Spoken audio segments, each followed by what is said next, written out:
While 39 residents earlier today met with their councillor, the Department of Home Affairs, the South African Police Service and the Johannesburg Metropolitan Police Department to raise concerns about undocumented immigrations and its impact on the community. The engagement comes amid growing national debate over undocumented immigration and ongoing joint enforcement operations targeting immigration violations as well as related criminal activity.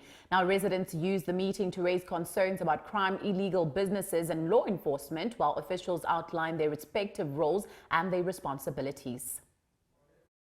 Uphume ngobuningi bawo umphakathi wakuwa 39 eOrlando West kwinkulumo empendulwano phakathi kwamaphoyisa kanye nabomnyango ezasekhaya ukudingida izinkinga nokufinyelela kwisombululo mayelana nezinkinga ezithinta bokufika ikakhulukazi ngokungemthetho okwela kuleli. Ikhansela lendawo lilandise kanjena kalomhlangano. Before end of this month, we are putting a deadline to say the law enforcement should come up with an operation that will be visible, that will make sure that people who are living in our spaces or operating business in our spaces, they are legal.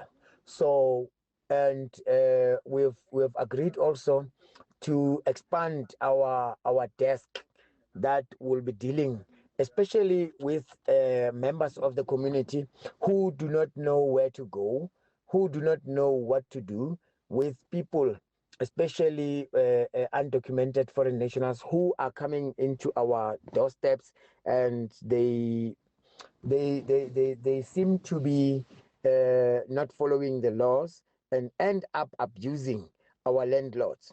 So landlords also, they will be requested to come and register so that they can be able to get further assistance in this matter. Lo mhlangano uza ngemuva kokuhlukana kwembono phakathi kwamalungu omphakathi mayelana nezinkinga abathi keziza nabokufika ngokungemthetho. Lezi zinkinga kubalwa phakathi izinga eliphezulu labangasebenzi, izinga lobugebengu kanye nokusindelwa kwengqalasizinda efana nogesi namanzi. Ezindabeni zeSoweto TV, ngikunokulunga Mthembu ngise Orlando West.